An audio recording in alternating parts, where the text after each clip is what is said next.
Hi friends, welcome back to మన channel. Video నచ్చితే చిన్న లైక్ మాత్రం మర్చిపోకండి. అమర్ మిస్సమ్మను ఇంటికి తీసుకొని వస్తాడు కదా, అప్పుడు వెంటనే లీలా దిష్టి తీసుకురావని చెప్పేసి ఈ విధంగా నిర్మల చెప్తుంది. అప్పుడు వెంటనే దిష్టి తీస్తూ ఉంటుంది. ఇక దిష్టి తీసిన తర్వాత ఈ విధంగా లోపలికి వెళ్ళిన తర్వాత మరోవైపు గుప్తా ఆరుకు సైగ చేస్తుండగా నా దిష్టి కాదులే అని చెప్పేసి ఈ విధంగా కోపంగా అంటుంది. ఈవిడేంటి నన్ను ఉద్దేశించిందా అని చెప్పేసి విధంగా మనోహరి అనుకుంటూ ఉంటుంది. ఈలోపు ఇంట్లోకి తీసుకొచ్చిన తర్వాత అమ్మ మిస్ అమ్మ సపోర్ట్ లేకుండా నడవకూడదు, 2 రోజులు రెస్ట్ తీసుకోవాలి, దగ్గరుండి చూసుకొని చెప్పేసి ఈ విధంగా అమర్ నిర్మలకు చెప్తుండగా మీ నాన్న సపోర్ట్ లేనిదే నేను నడవలేను, ఇక నేను మిస్ అమ్మని ఎలా చూసుకుంటాను నాన్న అని చెప్పేసి నిర్మల అనుకుంటుండగా ఈలోపు మనోహరి అమ్మో నేను ఇక్కడ ఉంటే నన్ను సేవలు చేయమని చెప్తారని చెప్పేసి మనోహరి అక్కడి నుంచి వెళ్ళిపోతుంది. ఇక వెంటనే లీల వస్తుంది. బాబుగారు మిస్ అమ్మను నేను దగ్గరుండి చూసుకుంటాను, అమ్మగారు రాండి మీ గదిలోకి తీసుకెళ్తానని చెప్పేసి లీల అంటుండగా అప్పుడు వెంటనే నిర్మల అడ్డుపడి నీకేం పనులు లేవా, వెళ్ళి కిచెన్లో పని చూడు అని చెప్పేసి నిర్మల అన్న తర్వాత సరే అమ్మగారు అని చెప్పేసి అక్కడి నుంచి లీల వెళ్ళిపోతుంది. అప్పుడు వెంటనే ఈ విధంగా అనుకుంటూ ఉంటారు, అంటే మిస్ అమ్మకు చూసుకునడానికి వంటకి ఇట్లా లీల చేయాలి కదా, లీల ఎలాగా చూసుకుంటుంది మిస్ అమ్మను, అందుకనే లీలని ఇక్కడి నుంచి వంటగదిలోకి వెళ్ళమంది మీ అమ్మ అని చెప్పేసి ఈ విధంగా అంటాడు. ఇప్పుడు ఎలా మిస్ అమ్మను ఎవరు చూసుకుంటారు, ఎవరు చూసుకునే వాళ్ళు లేరా అని చెప్పేసి ఈ విధంగా అమర్ అంటుండగా పర్లేదండి నేను మేనేజ్ చేసి సపోర్ట్ చేయగలనని చెప్పేసి ఈ విధంగా మిస్ అమ్మ అంటుండగా ఎలా సపోర్ట్ చేస్తావు, డాక్టర్ నేను 2 డేస్ దాకా సపోర్ట్ లేకుండా నడవద్దని చెప్పారు కదా అని చెప్పేసి అమర్ అంటూ ఉంటాడు. సపోర్ట్ లేకుండా 2 అడుగు కూడా ముందుకు వేయట్లేదు కదా అని చెప్పేసి ఈ విధంగా అమర్ అంటూ ఉంటాడు. వెంటనే అమర్ నాన్నగారు అంత కష్టం ఉంటే నువ్వే దగ్గరుండి చూసుకో, మీ అమ్మకు బాగలేకపోతే దగ్గరుండి నేను చూసుకోవట్లేదు అని చెప్పేసి ఈ విధంగా అంటుండగా బయట ఉన్న ఆరు ఒక్కసారిగా అని చెప్పేసి అంటుంది. అంత ఎక్కువసేపు నిలవకూడదు నాన్న, పై గదిలోకి తీసుకెళ్ళని చెప్పేసి ఈ విధంగా నిర్మల అంటుంది. పర్వాలేదు నేను చూసుకుంటానని చెప్పేసి అలా ముందు అడిగేస్తుండగా ఒక్కసారిగా ఉలిక్కి పడుతుంది. అప్పుడు వెంటనే అమర్ మళ్ళీ మిస్ అమ్మను పట్టుకుంటాడు. ఇక మిస్ అమ్మను అమర్ ఎత్తుకునేసరికి తొంగి తొంగి చూస్తూ ఉంటారు నిర్మల భర్త మనోహరి. అది చూసి అమర్ మిస్ అమ్మని ఎత్తుకున్నాడేంటి అని చెప్పేసి ఈ విధంగా ఇక గులుక్కుంటూ ఉంటుంది. ఇక ఎత్తుకొని తీసుకొని వెళ్తుండగా ఈలోపు ఆరు చాలా కోపంగా ఉంటుండగా ముచ్చటగా ఇక తన భార్యను ఒక భర్త ఎత్తుకోవడం చాలా ఆశ్చర్యంగా ఉంది అని చెప్పేసి గుప్తా ఆరుకు కోపం వచ్చేలా మాట్లాడుతూ ఉంటాడు. మర్యాదగా చెప్తున్నా మాట్లాడకండి అని చెప్పేసి విధంగా ఆరు అంటుండగా అంత విచారడానికి ఏముంది బాలిక అని చెప్పేసి గుప్తా అంటాడు. ఒక భర్త భార్యను ప్రేమగా బాధ్యతతో ఎత్తుకొని లోనికి తీసుకెళ్ళినాడు అని చెప్పేసి గుప్తా అంటూ ఉంటాడు. నా కనుక శక్తులు మంత్రాలు వచ్చుంటే నిన్ను శపిద్దును అని చెప్పేసి గుప్తాను ఆరు అంటుండగా సరే నేను మంత్రాలు ఇవ్వగలను, ఇక శపించుతావా బాలిక అని చెప్పేసి గుప్తా ఆట పట్టిస్తూ ఉంటాడు. గుప్తా గారు నన్ను వదిలేండి ప్లీజ్, అసలు ఆయన మిస్ అమ్మ పట్ల బాధ్యతగా ఉన్నాడను ఇక ఆనందపడాలా లేకుంటే బాధపడాలా తెలియట్లేదు గుప్తా అని చెప్పేసి ఈ విధంగా ఆరు అంటుంది. దీన్ని మా యమపూరిన ఇక అసూయ అనరు, సమయం పెరుగున కొద్దీ ఇక పెరుగును కానీ తరగదు బాలిక అని చెప్పేసి గుప్తా అంటాడు. నాతో మాత్రమే ప్రేమగా ఉన్నా ఎవరితో ఉన్నా నేను చూడలేను గుప్తా గారు అని చెప్పేసి ఆరు అంటుండగా ఇలా చూసి బాధపడదామని ఇక మా లోకనికి రమ్మన్నాను బాలిక అని చెప్పేసి గుప్తా అంటాడు. ఇప్పుడు నువ్వు వినకపోతేవి, ఇప్పుడు వాళ్ళను చూసి నువ్వు ఏడుచుచుంటివి. అయ్యో మీరు అయినా మిస్ అమ్మ ఎప్పటికైనా కలుసుకునే వాళ్ళే కదా, ఎప్పటికైనా కలిసి ఉండే వాళ్ళే, కానీ కొన్ని రోజులలో ఆయన నన్ను పూర్తిగా మర్చిపోయి కొత్త జీవితాన్ని మొదలు పెడతారు కదా, గతంలో వదిలేసి భవిష్యత్తు వైపు అడుగులు వేస్తారు కదా. అవును బాలిక, అంటే ఆయన నా దగ్గర ఉండాలనే ఆగిపోవాలని ఉద్దేశం లేదు గుప్తా గారు, కానీ మేమిద్దరు కలలు కానీ జీవితం అందులో నేను ఉండననే కాస్త బాధగా ఉంది అంతే. ఆరు కళ్ళల్లో ఇక బాధాకరణంగా చూసిన తర్వాత గుప్తా ఈ విధంగా అంటాడు.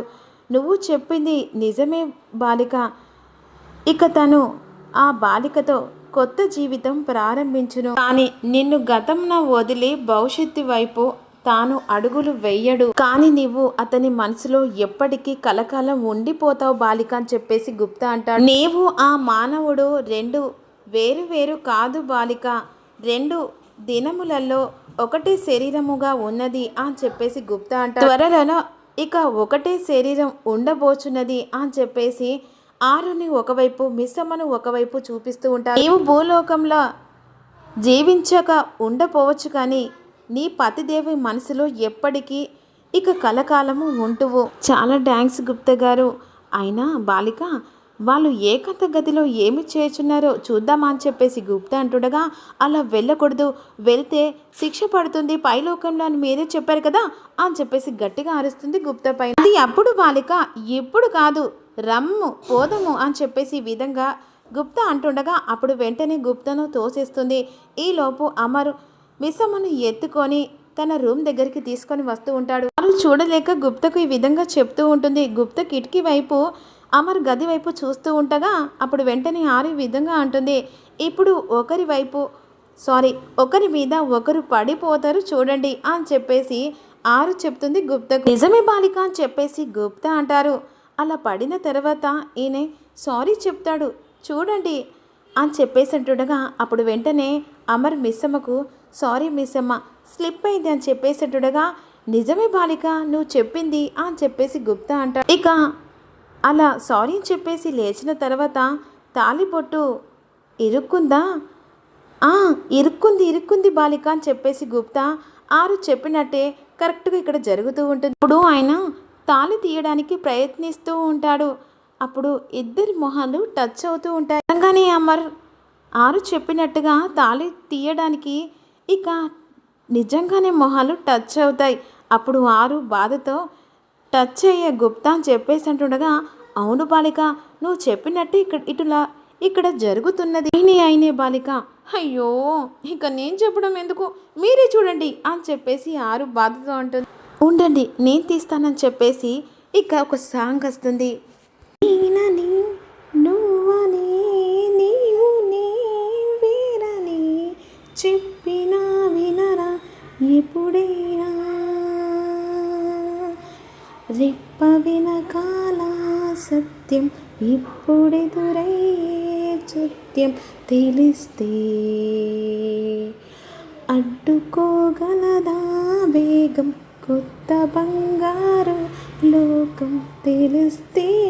ఈ ప్రేమ సాంగ్ తర్వాత అప్పుడు వెంటనే బెడ్ మీద పడుకోబెడతాడు. ఇక కాళ్ళ కింద దిండు పెట్టిన తర్వాత అయ్యో వద్దండి నేను చూసుకుంటలే అని చెప్పేసి ఈ విధంగా మిస్సమ్మ అంటూ ఉంటుంది. మనకు కావాలంటే చెప్పు నేను తీసుకొస్తానని చెప్పేసి ఈ విధంగా అమర్ అంటుండగా, థ్యాంక్స్ అని చెప్పేసి ఈ విధంగా మిస్సమ్మ అంటుంది. థ్యాంక్స్ చెప్పగానే మా ఆయన ఒక నవ్వు నవ్వేసి వెళ్ళిపోతాడు. చూడు గుప్తా అని చెప్పేసి ఆరు అంటుంది. అవును బాలిగా నేను వీక్షించినది నువ్వు వీక్షించినట్టుగా ఎట్లను చెప్పుతుంటివి బాలిక అని చెప్పేసి గుప్తా అడుగుతూ ఉంటాడు. ఆరు ఏడుస్తూ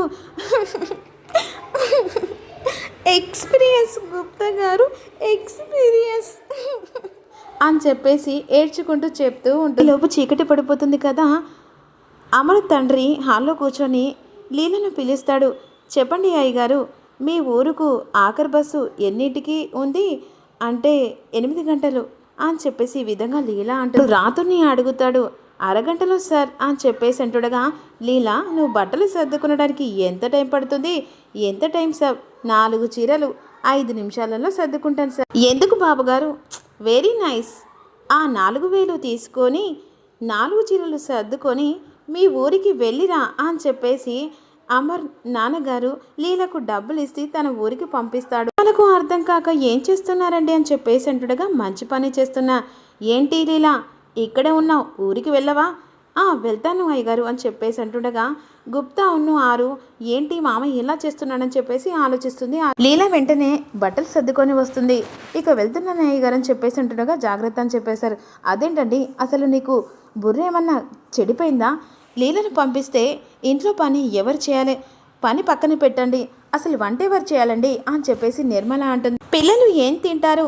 మిస్సమ్మ కూడా ఒంట్లో బాగలేదు, సమయానికి తిని మాత్రలు వేసుకోవాలి కదా, అన్నీ అవుతాయి, నువ్వు చూస్తూ ఉండు అని చెప్పేసి అంటుండగా, నన్ను చేయమని చెప్పండి, అప్పుడు నీ సంగతి చెప్తాను అని చెప్పేసి నిర్మల బెదిరిస్తుంది. నాకు అర్థం కాకుండా అసలు మామయ్య గారు ఏం చేస్తున్నారని చెప్పేసి ఈ విధంగా అనుకుంటుండగా ఈలోపు పిల్లలు హాల్లోకి వస్తారు. తాతయ్య గారు ఇంకా డిన్నర్కి పిలవలేదని చెప్పేసి అంజు పాప అడుగుతూ ఉంటుంది. ఇందాక నుంచి చూస్తున్న లీల కూడా పిలవట్లేదని చెప్పేసి అమ్మ అంటుంది. ఇక తన రూమ్లో నుంచి బయటకు వస్తుంది మనోహర్. దీని వైపు చూస్తే డిన్నర్ చేసినట్టుగా అనిపించట్లేదు. మాకేమో ఆకలి అవుతుంది, ఫుడ్ ఉందా లేదా అని చెప్పేసి పిల్లలు అడుగుతూ ఉంటారు. వారు కూడా అలా ఫ్రెష్ అప్ అయి కిందికి వస్తుండగా అలా నీళ్ళుకుంటే కూర్చోవడం కాదు, పిల్లలు అడుగుతున్నారు కదా సమాధానం చెప్పండి అని చెప్పేసి నిర్మల కోపంగా అంటే, ఏంటి నాన్న డిన్నర్ ఇంకా ప్రిపేర్ కాలేదని చెప్పేసి అమర్ అంటుండగా, లీలా పని ఉందని చెప్పేసి అర్జెంటుగా ఊరెళ్ళింది నాన్న అని చెప్పేసి విధంగా, మీ అమ్మ సంగతి తెలిసింది కదా, తను మాత్రం వంట చేయదు, అమ్మ మనోహరి నువ్వేమన్నా అని చెప్పేసి అంటుండగా, అంకుల్ నాకు వంట చేయడం రాదు అని చెప్పేసి మనోహరి తప్పించుకుంటుంది. తినడం తప్ప వండితే కదా రావడానికి, కడుపు నిండా తింటావు కదా, ఎవరో ఒకరు వండుతారులే, అప్పుడు కడుపు నిండా తింటూ గాని అని చెప్పేసి మనోహర్ని అంటాడు. ముసలుడు ఖచ్చితంగా నన్నే అన్నాడు. ఛీ అంకుల్ ఇవాళ నేను ఉపవాసం, ఏమి తినను అంకుల్ అని చెప్పేసి మనోహరి అంటూ, సరే నాన్న ఫుడ్ ఆర్డర్ చేద్దామని చెప్పేసి అమర్ అంటుండగా, ఏంటమ్మర్ బయట ఫుడ్ తిందామా, ఆరోగ్యం చెడిపోతుంది, నాకు వద్దు అని చెప్పేసి అంటాడు. అప్పుడు వెంటనే సైగ చేస్తుండగా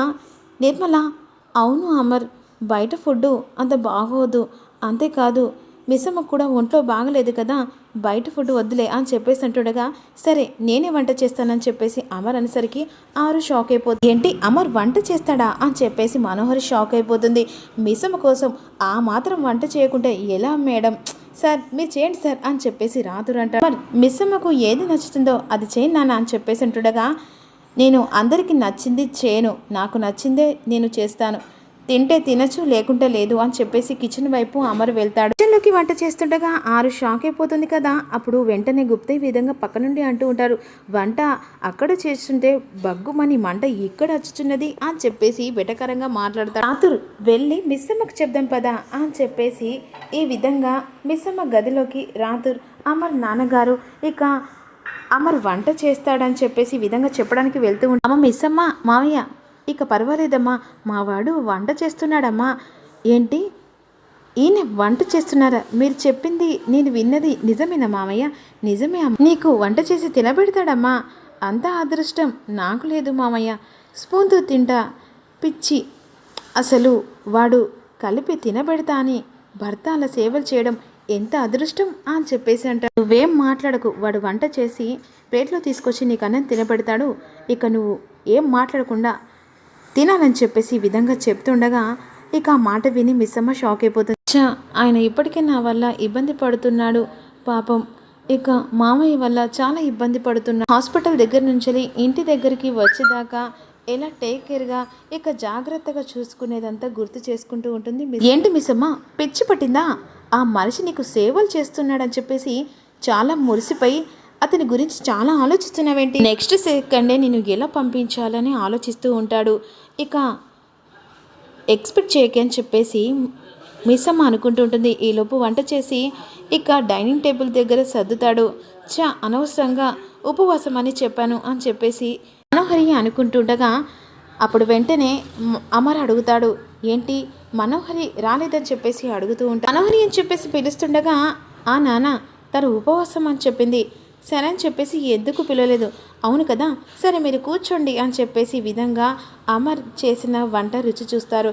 ఇక మరోవైపు లోపల ఆకలితో మాడిపోతూ ఉంటుంది మనోహరి.